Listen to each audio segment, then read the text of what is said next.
Yes, so they're nocturnal, they're mammals, and they echolocate for the most part. Actually, it's a very large, there are many different species of bats, and this is a member of Microchiroptera, which means it's small, and it's insectivorous. I'll save some more for later, but not all bats actually echolocate. There's some that are called whispering bats that just whisper, as in it's very difficult to pick up the echolocation call. And they tend to work by olfaction, that is smelling. They tend to be fruit-eating bats instead. Anyway, so here's a brief outline of the talk. I'll introduce some words, buzzwords mainly, only 3 of them in fact. We'll talk some about acoustics and sonar. We will talk some about echolocation, and then, so I say primer to neuroscience, really I don't go into much depth at all. We can go into more depth if you're interested, and so in that sense, I want the talk to be such that you can interrupt at any moment if I say something that's very unclear, or you'd like me to go into more depth. There are questions at the end, but if it waits for that long and if you don't have pen and paper, you'll probably forget. And so I think it'd be more meaningful if you interrupt as needed.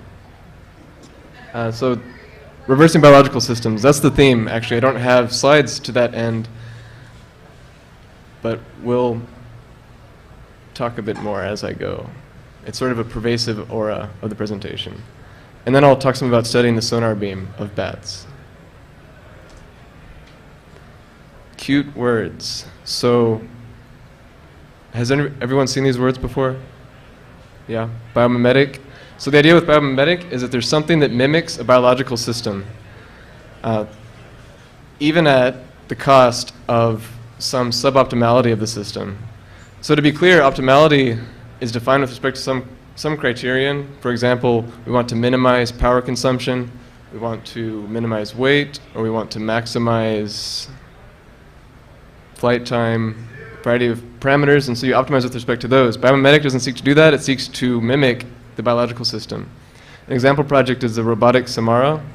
I might not be pronouncing that correctly. It's a type of seed that has a wing on it, a single blade. I'm sure you've seen them outside before. They fall from a tree and spin and land. Does everyone know those? You can pick them up and make them do it again. There's a group at the University of Maryland that found out the physics involved in that and then made a robotic implementation. So it's a single blade helicopter. We could look at videos after the talk if you're interested, and I have links and so on. Bioplausible is something that could in principle be implemented in a biological system, but not necessarily. This word is a bit abused. It's abused because when people think of something being parallel and requiring small computational units, they think that, well, it can be implemented in a biological system. That's not necessarily the case, but still that's the meaning of this word, something that might be implemented in some biological system. Usually this work is modeled by or with or through some existing system. The example I give is visual stabilization for flight, inspired by or guided by vision models of the fruit fly, Drosophila. Does everyone know fruit flies? Very small, they pop up all over the place where there's fruit. And bio-inspired. So it's work, this is similar to biomimetic, as in you're building something that's similar to the system, but you're trying to make it better. So an example I give here is gecko foot adhesive, which is a project at Berkeley. Geckos can walk on walls and a variety of other places very easily. So there's a group there that studied that in geckos, but in particular attempted to extend it and implement it in a synthetic material, and they've had fairly good success. Acoustics. Could I see raise of hands or clap or thumbs up if you know Fourier transforms, Fourier series? Oh, very good. Okay.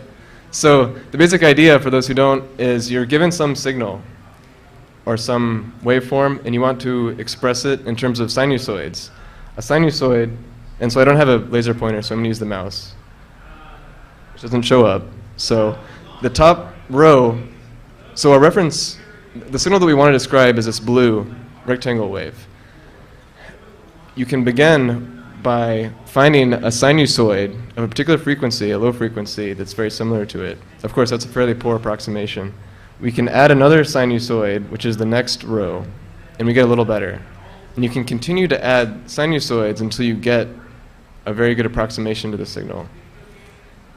Is that clear so far? Okay. And that's significant because given some arbitrary signal, you can talk about spectral content. That is, I could snap, and you could record it and decompose it into these sinusoids. Well, more accurately, the Fourier transform has a continuous definition of frequency, but you get a sense of spectral content. Clicks are special, or snaps are special, because they have fairly high frequency content, even though you might not think so, because it's so sudden. It's because it requires a large number of sinusoids, you can think intuitively, to represent that very sharp peak in intensity. So let's look at some examples. Only two, actually.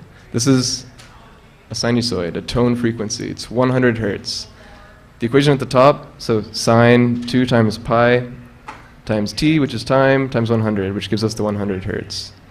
The axes labels are small, so I'll tell you about them. That's peak to peak of 2, and the time range you see is from 0 to 30 milliseconds. So 100 hertz, that means every cycle completes in 10 milliseconds. So when we're given some signal, we want to visualize it. And there are a variety of ways to do it. You could say this is a general problem with studying data. How do we look at it? And one way to look at acoustic data is something called a spectrogram, which shows frequency content with respect to time. That is, on the x-axis we have time, on the y-axis we have frequency, and the colors indicate intensity. So red would be more intense, blue is 0, or very low. And so from that tone frequency that we just looked at, which is 100 hertz, we get this spectrogram, which is a solid bar at 100. So over time, it's always 100 hertz, a constant frequency. With a more complicated function like this one, where we're decreasing the frequency at an exponentially increasing rate, it's not obvious what we're looking at. So it's a constant amplitude, and we can see that from this plot. But when you look at it here, and some of the shape here is an artifact of the rendering program, GNU plot. But when you look at it, it's not obvious what the content is. And this is a good example because when you're recording something, some sound, or it doesn't have to be sound, but anything where you're interested in the frequency content, you might not be able to understand it just by looking at the time waveform. By time waveform, I mean the horizontal axis is time, vertical axis, intensity. But if we look at the spectrogram, it becomes much more clear what's happening. So x-axis is time, y-axis is frequency again, and now we can see the peak frequency content is decreasing exponentially. Does everyone feel good about that? If you look at plots of voices, human speech, which I don't have any slides on that. If you're interested, we can do it after the talk together, or otherwise. There are harmonics. We'll get to see a harmonic when we look at about vocalization, but there's much more rich structure than this. These are contrived examples to make the point. And just as a side note, another way you'll see these represented often is with the logarithmic axis. That means for every step on the y-axis, there's a change in order of magnitude. That's done because in the cochlea, the human cochlea and most mammalian cochleas, the frequency distribution is logarithmic. So, fun fact. Okay, so sonar. Well, how does everyone feel about acoustics so far? We just barely touched on it. I didn't mention this, something very fundamental that I assumed you would know. Sound is a pressure wave. So when I'm talking right now, I'm causing compressions and rarefactions in the air. That's picked up by a microphone, which is actually, depending on the construction, moving with the pressures. The pressure changes. Okay, that's picked up by a coil. Again, depending on construction. So sonar. What we want to do is detect something in the field being in space. And this is a basic construction of it. I emit some sound, I wait for some time, and I get something back. Now it's important to note this is continuous, as in, as I'm talking now, my sounds that I'm generating are coming out of my mouth. If you were to visualize it, it's like this string that's coming out. And when I stop, it propagates through space. Okay. And when it comes back, I get the front of it, the so-called wave front, and then the rest follows in, like spaghetti, if we're staying with the string analogy. So let t be time, s is the emitted signal, r is what's received. A simplification usually is to assume that what you're getting back is a delayed copy of what you sent out. That's not true because the visual scene is much more rich than this. But to a fair approximation, we let that be the case. So we know the speed of sound, roughly. And a decent approximation to getting distance is to see this delay. So I wrote the equation a bit strange here. So k is this time delay. K is the time delay. It's the flight time from when I emitted to when something came back. And k is related to distance and the speed of sound by k equals 2d over c. Distance, d, is the distance between me and the thing that I'm vocalizing on. So 2d because there's trip there, trip back. Okay. So how do we detect it when it's coming back? Not so simple. A general approach is something called cross-correlation. Does everyone or anyone know cross-correlation? Yep. So you're given some signal, and so I don't have many graphs for this. I avoided writing equations as much as possible just to try to get some intuition. And we'll look at a plot soon. But the basic idea with cross-correlation is you're given some function. You can think of my hand as that function, and we're given some other function which looks different. Cross-correlation is when you look at them together and multiply them by each other. So, for example, the cross-correlation function is a function of time. If we begin at 0 time, which means 0 time difference, we align these two and integrate them. We multiply them and integrate over that. The result is something, some particular value. And you can repeat this at different delays, which means you're effectively sliding one function across another. And you're getting these values out. So intuitively, when they're aligned, if they were the same, well, so if this was the other shape, when we get to a perfect alignment and then multiply them in effect and then integrate, we get a fairly large value. So the idea then, intuitively, is cross-correlation is a way to pick out similarness given two functions. So here's an example. X-axis is time. On the left, we see time waveforms, that is some energy, intensity, whatever you'd like to call the y-axis, with respect to time. On the right is the cross-correlation. So first we have this tone frequency that's on at 2 seconds and ends a little after 3 seconds. In the top left, there's 0 noise. And you can tell that because the line is flat, aside from that rectangle burst. Is that clear? And then the next, so on the right, then we see this cross-correlation function. It has a triangular shape. That's because of this shifting that's happening. As we're getting more and more aligned, there's a linear increase in the sum. Don't worry about that so much as the fact that there's a peak, and it's fairly obvious. The peak happens to be at 2 seconds, or fairly close to it, which means that we know, using a reference signal, this is 2 seconds is when that sound occurred. I didn't show it here, but I use as a reference signal an exact copy of the rectangle wave at time 0. So in the context of a sonar system, that means I emit something and I know what it should look like. I have a copy. After all, I emitted it. And so when I'm receiving something back, as I'm receiving it, I can cross-correlate what's coming in with this original signal that I emitted. We should get a peak if there's a very good match. The second row has a little bit more noise. So the top row has a peak amplitude of 5. The original signal, rather, has a peak amplitude of 5. The second row has noise of 1, variance 1, it's Gaussian noise. This is what you might see if you actually had an electrical system. If you look at the wire, there's background noise, it might be called.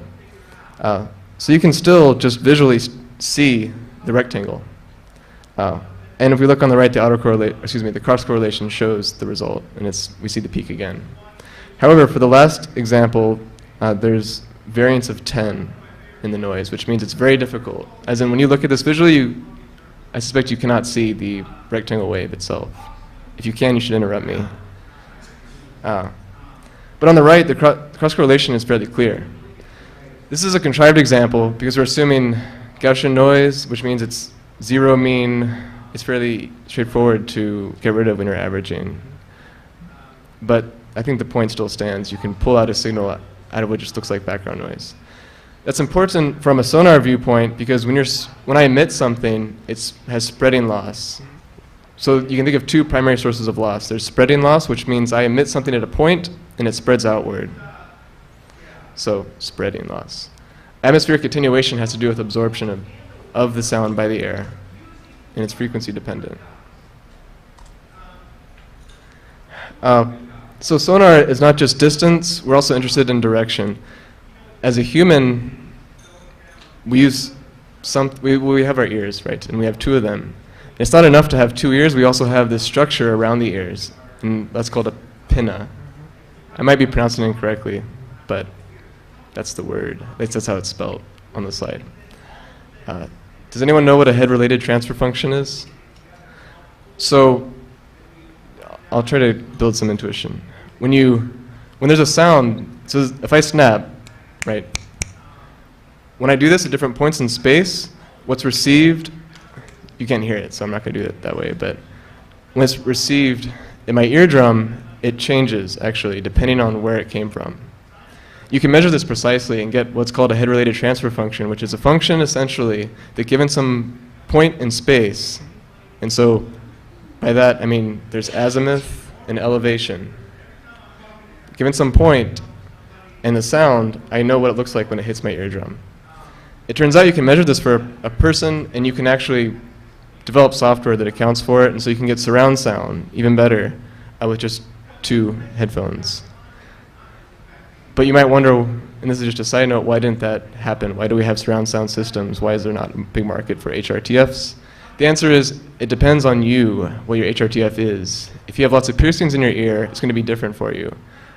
If you have essentially ear shape affects it, hair, head, shoulders, so all those things account for it. And you learn your own HRTF, you as the human, and animals, mammals too. So that's why there hasn't been such a big market, because it's hard to find it and difficult to measure. So here are some more bats. This is the same bat, actually, and now this is the original picture that you saw at the beginning of the presentation, but now you see the bat is vocalizing at something. Does everyone see that its mouth is open? This is what you would see for this species if it was flying around. Actually, you would see it opening and closing its mouth as it flew, and like that, right? You wouldn't be able to hear something until you reach certain points of flight. We'll talk about that in a moment. So this bat is vocalizing at this thing that's covered in felt, black felt. Can everyone see it on the right side of the slide?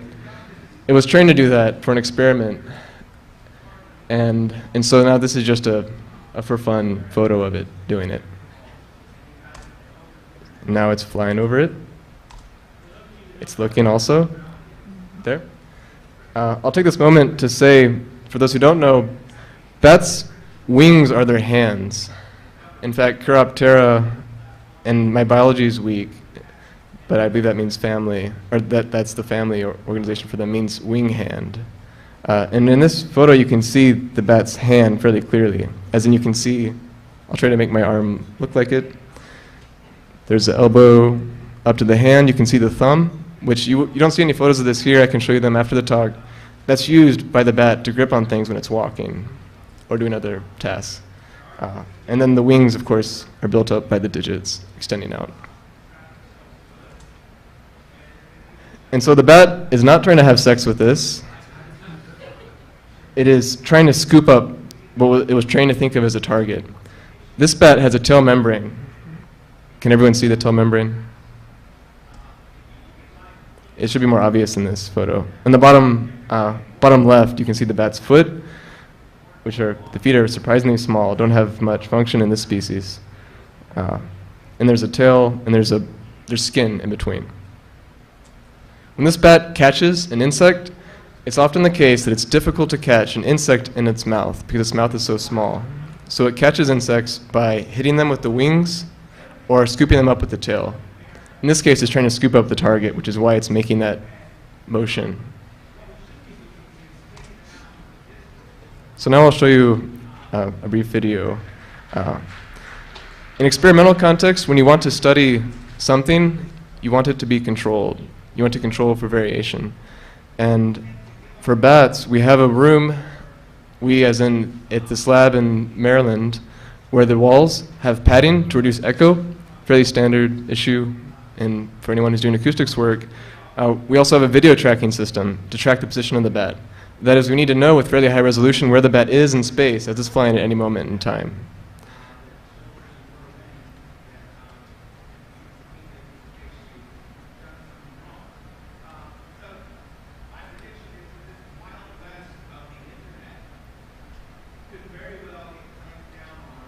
So on the left, you should be able to see, there we go. There's a bat flying through a room. In fact, I'm in the bottom right portion of that raw video. Can everyone see the bat? And on the right is the position that's tracked by the video system. So the gray pillars are these artificial trees we set up. They're not really trees, they're just columns of net that the bat likes to avoid because when it runs into them, it gets tangled or otherwise doesn't feel good. The magenta shape is a net that you cannot see so easily from the raw video, but it's put up to prevent the bat from circling around the forest of artificial trees.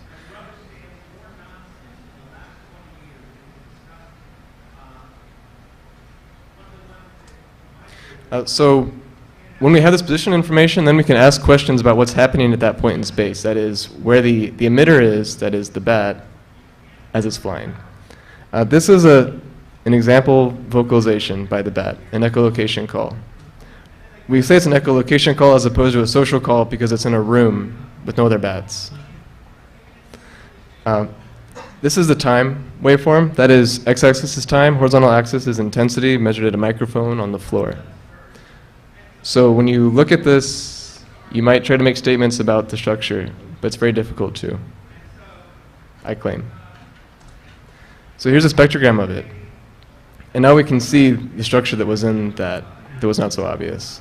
Again, red corresponds to greater intensity, blue is lower. And the y-axis here is different than we saw before because it's ultrasonic range. So if it's difficult to read for you, I'll help you. The lower 1,0,0,0 is 10 kilohertz. And this plot goes up to about 92 kilohertz. And so there's what's called a fundamental sweep, which is the lower red structure. Again, horizontal axis is time. This is about 4 milliseconds. The call begins at about 68 kilohertz and sweeps down to just below 30 kilohertz. That's the fundamental. You can also see what's called a harmonic, which is the structure above it, above the fundamental. Is that clear to everyone? A harmonic, by definition, is a multiple in frequency of some other signal. So harmonic of 100 hertz is 200 hertz. Harmonics are what make music beautiful, for example. Well, they contribute to the beauty of music.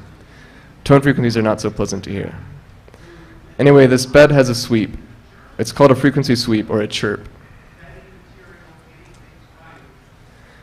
However, so we see that, but the shape of the chirp, the vocalization structure, depends on what the bat's doing. And so if we're interested in building little robots that can fly around and track something, we should know what the bat does when it's tracking. And the full tracking process is called an attack sequence. The call structure actually changes throughout the sequence. In this plot, which is taken from a paper, you can see different call shapes. So as we move from the top to the bottom, we're going essentially from search in the open field to just before attack, or rather just before capture. The numbers on the left, the large numbers, are milliseconds. It's duration of the call. Left column is time waveform. Center column is spectrogram. Right column is what's called just a spectrum, magnitude plot. It shows energy across frequency for the whole call. So the lesson of it, if you move down the middle column, you can see that the bat begins with not much frequency modulation. That is, the spectrogram, again, I don't have a pointer, so just, if it's unclear, interrupt me and I can change the presentation mode and point with the mouse. But in the middle column, the topmost plot is fairly flat, which means the bat is not modulating its frequency that much. And also, it's a fairly low frequency. So we can try to rationalize this or understand it by noting that and I didn't tell you this earlier, so you wouldn't note it, but now we're noting it. Atmospheric attenuation depends on frequency, and as you go up in frequency, the attenuation increases, which means the 65 kilohertz is going to be absorbed by the atmosphere a lot more than 30 kilohertz. And so that's one reason why we might suspect the bat has a fairly constant frequency emission at search. And it's long and constant, which means there's a lot of energy in a particular frequency. The argument there is it's easier to detect something. So if I'm in a room and I have nothing except a small sonar system, the best way to detect something, detection, as in I want to know if something's there, not necessarily where it is to send out as much energy as possible intuitively. And then if there's something there, whatever size it might happen to be, I'll get an echo back. Okay. As we move down, the call shape changes, moving down the middle column. We can see it gets shorter, and there begins to be more high frequency content, and the harmonics begin to appear. The argument for this is as the bat begins to find, or has found a target, and is now tracking it, approaching it, it knows that there is something there, and it's fairly close to it. And so what it's trying to do is find out where it is. It's trying to improve the resolution. So in sonar, that would correspond to increased frequency. So that's why we begin to see spectral content up to 60, 70 kilohertz. Yep.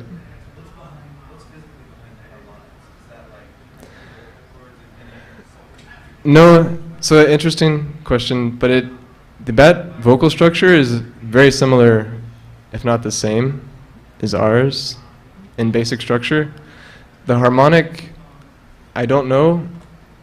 I'm not sure that it is well understood, but if it is, I know which books to look in to try to answer that question, but I don't know.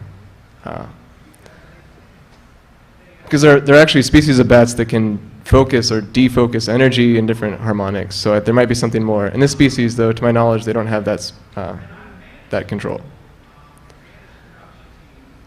So, and then at the end, toward the bottom, the pulses are about 1.1 millisecond long.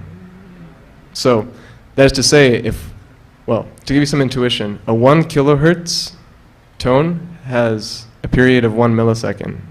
So these entire calls span only 1 millisecond. So this is how quickly the bat's generating these calls as it's approaching something. And as there's more high frequency content, which is further expanded because of the harmonics, there's also lower frequency content. As in there's a shift, and I'll try to give you the intuition with my arm in this direction. And if you stand near a bat when it's catching an insect, you can actually hear a buzz, which has a sound like this. It doesn't go up. Mine went up a bit, but it's called the terminal buzz. Before echolocation was discovered, that's what scientists would hear. But they didn't know how to explain it.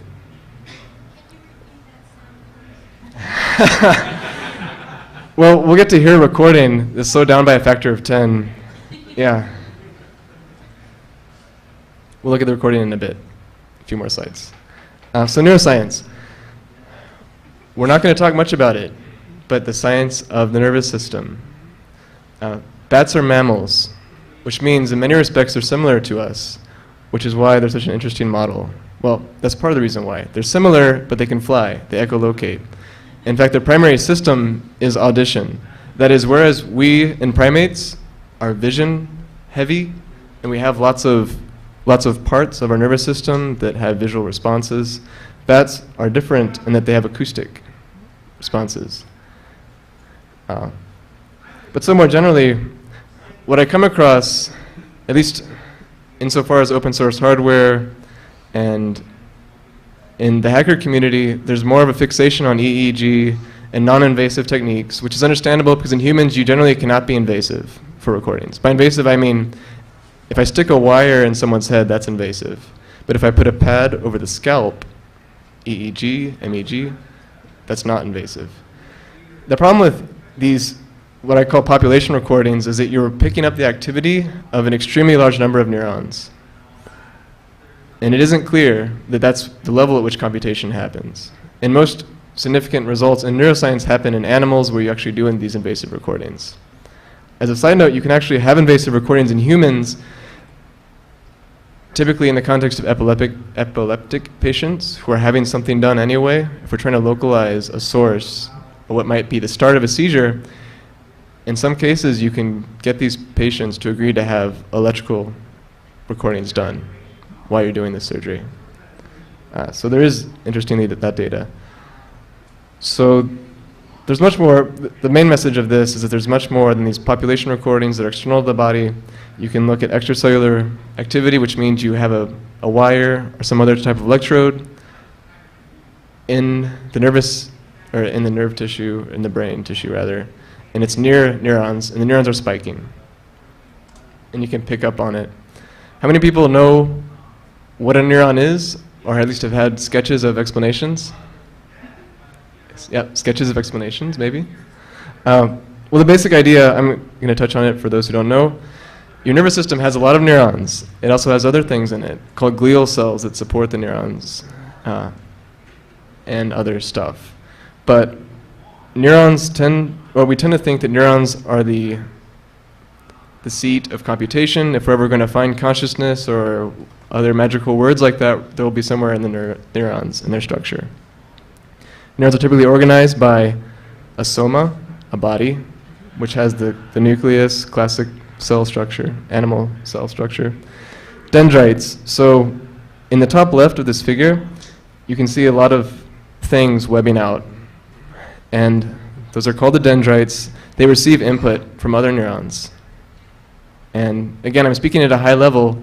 It turns out it's very hard to be much more precise than this. Neuroscience is a fairly young field. But there's some kind of integration happening, as in the neuron picks up this activity from other neurons in its dendrites.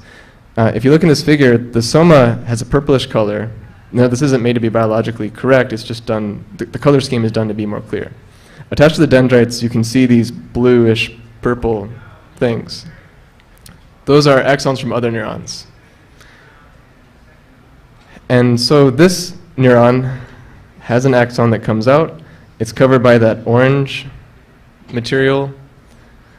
And what that does is it speeds up transmission. It makes the transmission mostly electrical.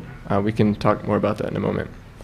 And then this axon goes on, and it goes on to touch other neurons. And there's things called synapses. Maybe you've heard about them. When you do drugs, typically it's in this synapse where activity happens. So there's chemical transmission between an axon of one neuron, dendrite of another, and serotonin, selective serotonin reuptake inhibitors, antidepressants, that's a class of antidepressants, selectively inhibit the uptake of serotonin in these synapses, and then the effect is people tend to be happier with other side effects. And so that's a sketch of the neuron. I showed you this, and I spent just a moment on it to try to convince you that there's potentially lots of richness here. We know the richness because that's when you have a drug or when there's something affecting your nervous system, it's happening at this level, at the neuron level. And so if we're going to try to understand the nervous system or biological systems, we need to go down to a fairly basic unit. I propose it's the neuron or something close. You can also do something called intracellular recordings. That's where you actually have a pipette or an electrode where you stick it on the surface of the neuron and you pull off some of the membrane. And then you can actually record intra-cell, inside the cell. So it's extremely difficult to do, but you can get extremely good recordings. They're good because I didn't mention this before. And again, please interrupt me when things are clear or seem understated. All this integration that's happening at the dendrites, supposedly, is encoded in spikes. So there's some threshold. And when the potential across the membrane goes above some threshold, the neuron spikes. And when you stick an electrode, so if you caught a fruit fly, if you let out a banana in this conference and then came back tomorrow and got the fruit flies, you could actually record from them. And if you were recording their neural activity, you would see spikes, extracellular. That's if you stick an electrode near a neuron, the strongest electrical activity is the spiking. If you do intracellular recording, then you can actually pick up what's called intracellular, subthreshold activity, sub the threshold of spiking. And you can't do any of this with non-invasive imaging techniques. So fMRI, you're just you're outside the brain, you're picking up gross levels of activity. We could talk more about that if you're interested during questions, or now. So a bat brain is very small. Bats are small, their brains are smaller. The skull bar in this plot is 5 millimeters. We're looking at the top view of a bat's brain. So its mouth would be on the left side of this figure. Its back and body would be to the right. And I show you this just to give you, well, we're not going to draw much benefit from this aside from you seeing the gross structure. There's the SC and the IC. Those are the superior colliculus and the inferior colliculus. As mammals, we have them too, but in humans, we have a huge cortex, and it sits on top of the brainstem and other brain areas. But in bats, conveniently, there's not as much cortex, and the IC and the SC are exposed.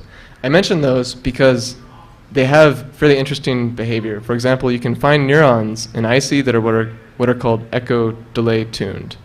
As in, if you have a bat and you have an electrode in its IC at some level, and you play to the bat a vocalization, a pre-recorded vocalization even, one of those that I showed you earlier, you'll see some, well, you won't see activity actually. You might see activity for certain types, but for echo delay tuning or echo delay tuned neurons, you won't see the activity until you have an echo at a particular delay. And in fact, these neurons will fire or spike more often depending on the delay.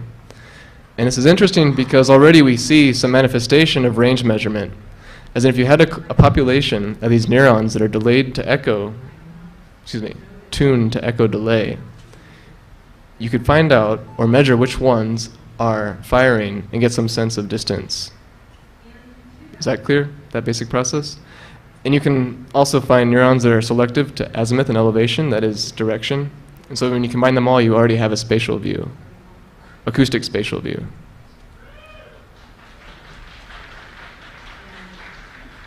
So one moment, look at the time, okay. So the bat's vocalizing. You saw a time waveform, you looked at a spectrogram, but that isn't enough. If I had a speaker in front of you, typically it would have a piston operation. We could think of it as a piston being a cylinder that moves like this. It moves the air in a particular way, and you can model it fairly well. But humans and bats and other animals don't have such a trivial shape to the way they generate sound, which is why it might be interesting to study the sonar beam. I say it might because we don't know, and I'll touch on some work here. But the sonar beam refers to if we took a picture. So if we picked a particular frequency and a particular time, we could get some idea of shape of what the bat emitted. So previous work, so it's a difficult problem because bats are flying. Animals, and if they're not flying, or if they're what is called head fixed, as in the head is fixed in place by something that's cemented to the skull, the bats don't want to do anything. Maybe that's not surprising. The closest we can get to a bat not flying and vocalizing is what are called platform experiments, where you train the bat to remain on a platform and do something, vocalize out in a space, make a decision. For example, there's a whole paradigm of these experiments called two-alternative forced choice, where the animal is forced to make a choice. Forced in the sense that if it gets off the platform, then that doesn't count as a trial, but it must indicate, for example, from this direction, the delay was shorter than this direction. Okay. Yeah. And so earlier work, beam shape of elicited calls that I wrote here. In a head-fixed animal, these people, or these scientists, whatever, stimulated the brainstem of the bats and were able to elicit vocalizations. The problem with this study is those are synthetic in the sense that the bat wasn't vocalizing naturally. It was vocalizing because someone was putting current through some part of its brainstem and didn't really know what was going on. It just so happens the vocalizations come out. So later work is with bats that are freely flying. It doesn't include any neural work because currently, the electronics don't exist to record from a bat that's flying freely, the electronics for the neural system. There's some work to do that, but it isn't widespread yet, as in it's just in some lab and they're not really sharing it. Not with bats, but another animal.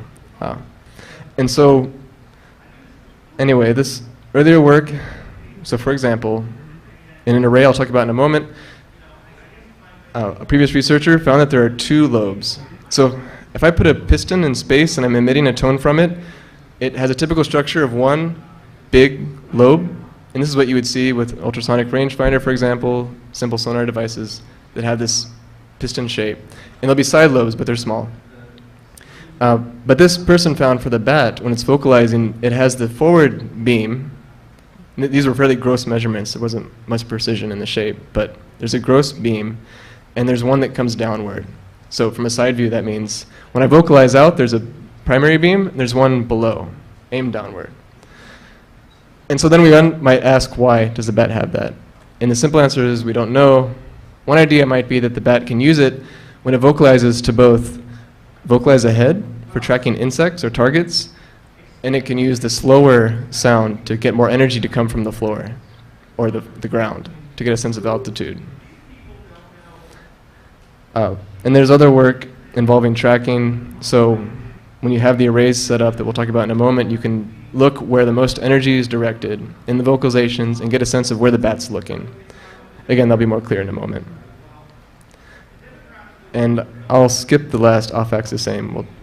I'll go back to it. I don't think it's so clear what I'm saying without pictures. But the pictures will come soon. So microphone arrays. If we want to measure a sound, if you have a point in space that is a microphone, you're not going to get any sense of shape. And so there's this thing called a microphone array, which is an array of microphones, as in you're sampling the sound field in space. The previous work to do that with freely flying bats was an array that just had a fairly simple electronics. The basic idea is a bandpass filter centered at 35 kilohertz. It's fairly tight, which means you're primarily seeing energy at 35 kilohertz. And so in case anyone didn't know, human hearing is up to about 20 kilohertz. It goes down as you get older.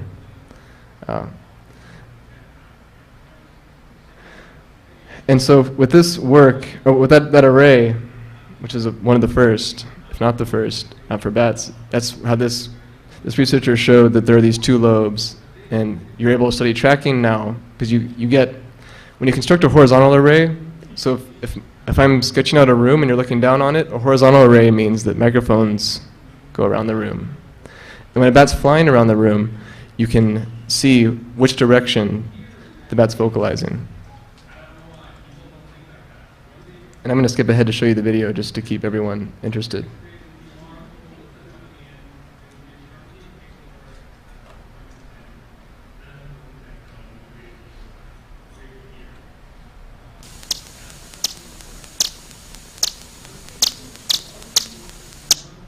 Let's start it over.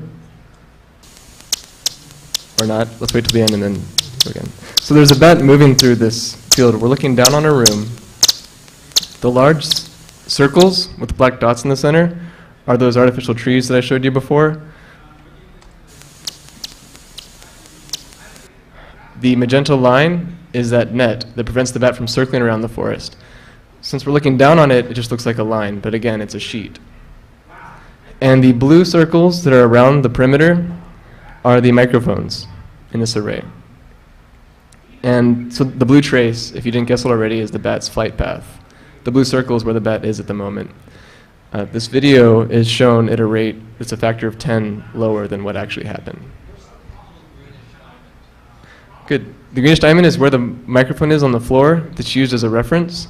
So the array only picks up energy near 35 kilohertz. You don't get actually a full shape of a call with time. The green microphone, or the green point, shows where a microphone is that would show you where you could pick up a full band. As in when I showed you an example call earlier, that was a wideband recording. There's no filtering to happen. Well, there's filtering to prevent something called aliasing, but yeah. Is that good? What units? Time. So 1 second in this recording corresponds to 100 milliseconds.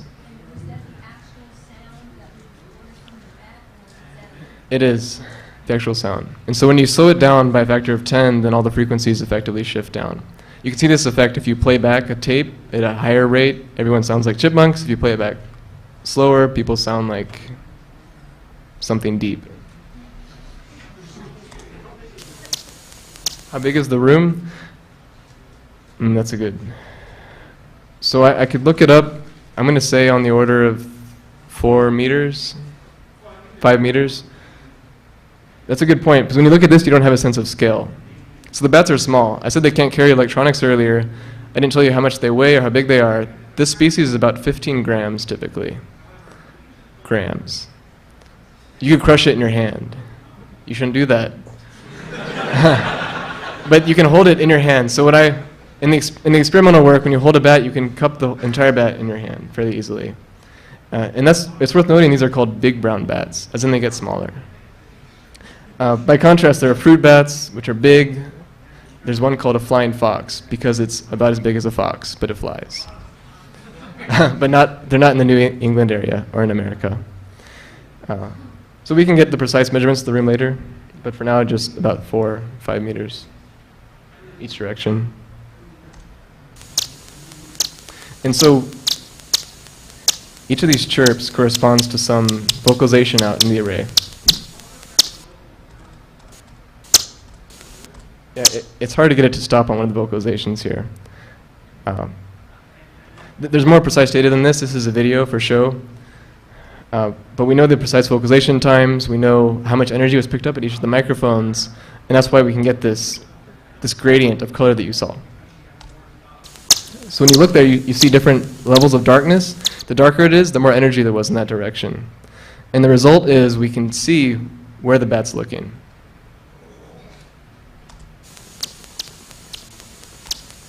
Okay.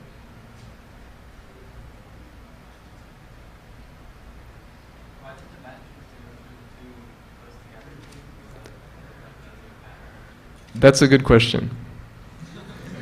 It's so this is an interesting problem, and going back to, excuse me? Why did the bat go? Here. It'll be easier if I show the image as well.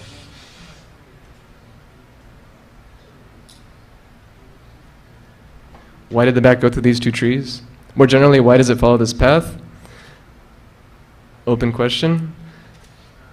There's a study that I referred to very briefly is one, and there's a whole group of studies with it, studying, the tracking of prey by the bat, evasive prey.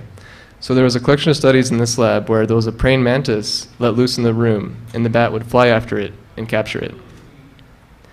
And it turns out you can model that pursuit behavior fairly elegantly in this, what's just called a prey pursuit law. I don't have any slides, and I don't have a whiteboard. We could talk about it after the talk.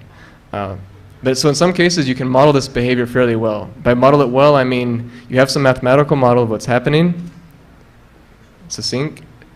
Some kind of what's called a control law, something that could be implemented in a robotic platform, for example. In the military context, it would be missiles. I would like to think you can more efficiently deliver food packets for tracking evasive.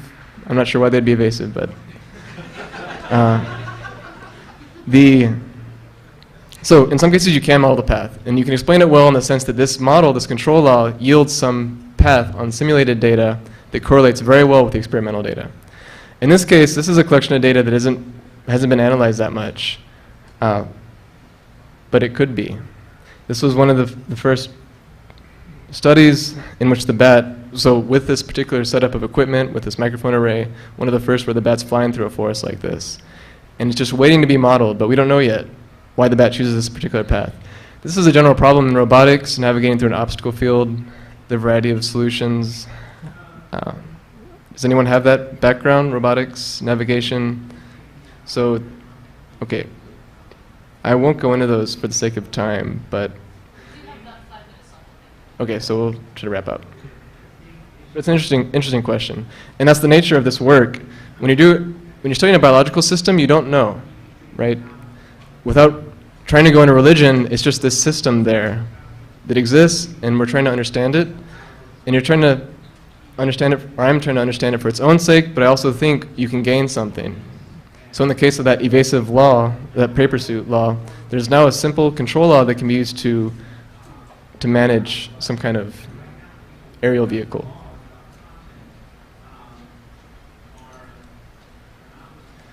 So this array was limited. There's been some work to create what are called wideband arrays, ones that are not limited to 35 kilohertz, but cover a fairly large ultrasonic band. But they're limited because it's a difficult problem. It's a difficult problem because if you're going to record up to 100 kilohertz, by the requirements of the Nyquist rate, that means you need to be sampling at about 200 at least, 200 samples per second per channel. What's more is if you have 10 to 16-bit sample width, that means you're generating a lot of data very quickly. And what's more is it's distributed around a room, a flight room, for example. And so my work was to pick up work by a postdoc in the lab to construct such an array. And we've had fairly good success. Since there isn't much time, I won't dwell on it for long. Essentially, there are little microcontrollers. It's a PIC family. It's a special one called the DS-PIC33F. It's called DS because it has some DSP hardware on board. That means it can do multiplication in a single clock cycle, and so on. These can be battery powered or powered by a wall adapter. There are 4 channels per board. They have SRAM built on, so they can record at the high speeds required. They sample at about 260,000 samples per second. And the result is written to an SD card. So this is my attempt to address that problem of wideband array. And we have 28 built. The system is designed to scale even more. It's made in such a way that you can put these nodes anywhere in the room. They can receive an external trigger, a TTL pulse it's called. Well, it is a TTL pulse, and that allows you to synchronize all of them. Yeah, I won't go into much more depth. But there's software associated with it for analyzing across array microphones. It's not done yet. I'm finishing up the project, and I'm going to try to make it open access, open source, freely available. Even if you're not doing ultrasonic work, I think this work involving a large array of microphones is interesting. Some of the code could be used, or the amplifier or electronics design. So it's not open yet. It will be soon. Working on it. And so there's analysis software as well. Essentially, there's a bat. These magenta beams, or vectors, are scaled according to intensity in a particular band that you can select. Again, it's a wideband recording, which means you can freely focus on parts of the spectrum. And we get some sort of shape. This is an intensity plot with respect to azimuth and elevation. Essentially, at the center is where this target is. You might recall at the beginning of the presentation, I mentioned there was an experiment where the bat was trained to vocalize or attack a fake thing, a pole. This is that data. On the opposing wall was the array of microphones, an array of microphones. There were just 16 on the wall. And so here we see that the bat is actually vocalizing off to the side, not directly at the target. Again, the origin is at the center of the plot. And so we could talk more about that. One theory to explain that, or one hypothesis, is that when you have a beam of energy, if you focus it on something, on a target, it's easier to see if it's there. Recall that I said the more energy directed at something, the more easily you'll get a response back. If you have a beam directed off target, so here's a target, here's the beam axis, beam being the most intense direction. If you get this other part of the beam around the target, it's the case that for small changes in direction, small changes in degree or angle, there's a greater change in intensity of the returned echo, which means it's easier to localize something. By localize, I mean if my eyes are closed and I'm trying to find out where I'm snapping, localizing is finding that out, localizing the source. And so the idea here is simply that the bat is vocalizing off, away from the target, because it has sharper changes, steeper slope, however you want to think of it, off of it, off the main axis. So, and that's the summary, the end. In conclusion, biological systems are rich. You should consider them in your work. They're rich for inspiration for electronics. And I hope you are stepping away with some interest also in bat echolocation, nervous system, acoustics, but if not, certainly in the rich potential for ideas from the world around you. Thank you.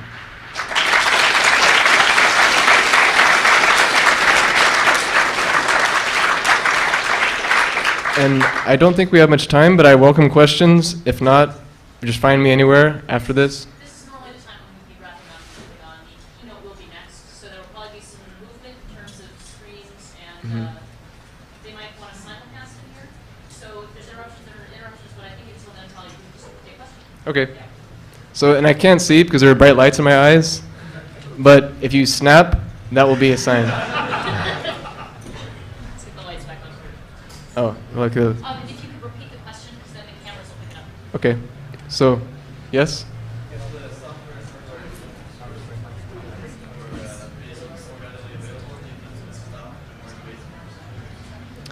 Yes. I know exactly what you mean. Yes. And so this study that I'm referring to here is a non-invasive. And you can get a lot of information when you have a rich array of microphones. Oh, I didn't repeat the question. Sorry. The question was, if this hardware is made more freely available, the hardware, software, and so on, analysis tools, could that reduce the extent to which invasive techniques are used? And the answer is yes. As non-invasive techniques become richer, simply put, there's no need to be invasive. There are ethical issues, and it's ethical, expense, regulatory issues that come up. So for this array, that could be an end that could help in that direction. This array represents about 2 years of work, and so making it freely available would certainly help in a variety of contexts, especially in the animal behavior community. What are you using for microphones? Are you using MEMS? I'm not. I'm using electret microphones. Does everyone... Oh, question again. So he asked, what microphones am I using? There's a company called Knowles. They produce microphones, especially those targeted at being implantable in your ear. There's a type of microphone called an electret microphone. If you don't know what it is, essentially one class of microphones can be thought of as a capacitor. So 2 plates. They have a particular charge on them, or a voltage rather. Well, okay, a charge. And when there's a sound coming, the plates move in accordance with the sound, which causes a modulation of the voltage signal. An electret microphone is one that has a charge fixed on it. Usually when you have this capacitor set up, you actually have to put a very large voltage across, as in about 150 volts or so.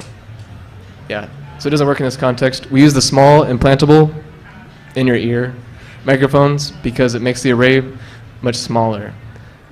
So, okay, I'll even answer that a bit more than you might have wanted.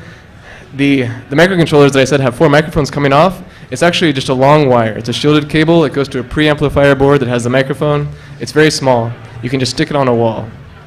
I didn't go into it, but there are techniques for finding out where the microphones are in a room, arbitrary placement. So when they're small microphones, they invade the sound field less. As a last note on that wasn't asked for, but I didn't say this in the presentation, ultrasonic sounds, high-frequency sounds, are very directional. You can see this in the human hearing range. For example, when cars roll by and they have booming subwoofers, you can hear that everywhere. Annoyingly, maybe. But when you go up to the higher frequency, even in that sound, that song, the voices, they don't travel around walls. They don't invade your room. So that's, in the case of ultrasound, this microphone, the stem could block it. It had a fairly clear shadow acoustically, so. Sorry, but you're running. Yeah, okay. Thank you. If you know Fourier transforms, Fourier series. Oh, very good. Okay. So the basic idea, for those who don't, is you're given some signal or some waveform, and you want to express it in terms of sinusoids. A sinusoid, and so I don't have a laser pointer, so I'm going to use the mouse, which doesn't show up. So the top row, so our reference, the signal that we want to describe is this blue rectangle wave. You can begin by finding a sinusoid of a particular frequency, a low frequency, that's very similar to it. Of course, that's a fairly poor approximation. We can add another sinusoid, which is the next row, and we get a little better. And you can continue to add sinusoids until you get a very good approximation to the signal. Is that clear so far? Okay. And that's significant because given some arbitrary signal, you can talk about spectral content. That is, I could snap, and you could record it and decompose it into these sinusoids. Well, more accurately, the Fourier transform has a continuous definition of frequency, but you get a sense of spectral content. Clicks are special, or snaps are special, because they have fairly high frequency content, even though you might not think so, because it's so sudden.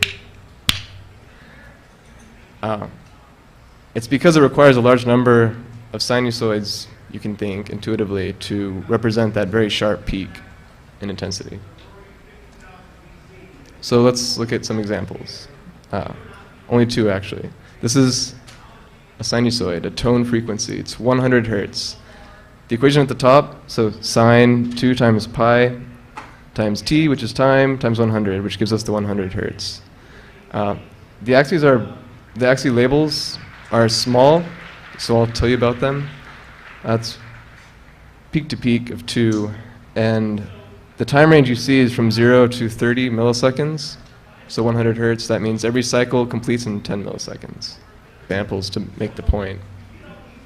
And just as a side note, another way you'll see these represented often is with the logarithmic axis. That means for every step on the y-axis, there's a change in order of magnitude. That's done because in the cochlea, the human cochlea and most mammalian cochleas, the frequency distribution is logarithmic. So, fun fact. Okay, so sonar. Well, how does everyone feel about acoustics so far? We just barely touched on it. I didn't mention this, something very fundamental that I assumed you would know. Sound is a pressure wave. So when I'm talking right now, I'm causing compressions and rarefactions in the air. That's picked up by a microphone, which is actually, depending on the construction, moving with the pressures. The pressure changes.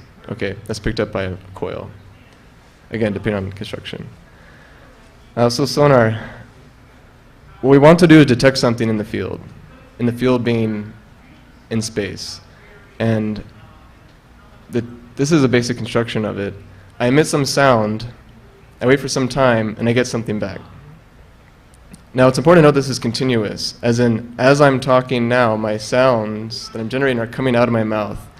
If you were to visualize it, it's like this string that's coming out. And when I stop, it propagates through space.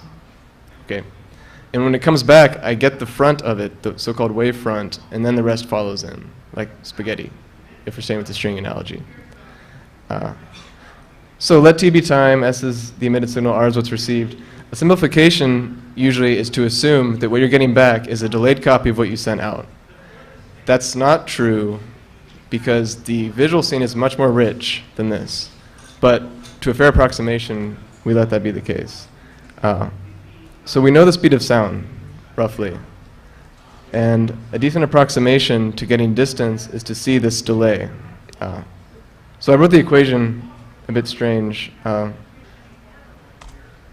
So when we're given some signal, we want to visualize it. And there are a variety of ways to do it. You could say this is a general problem with studying data. How do we look at it?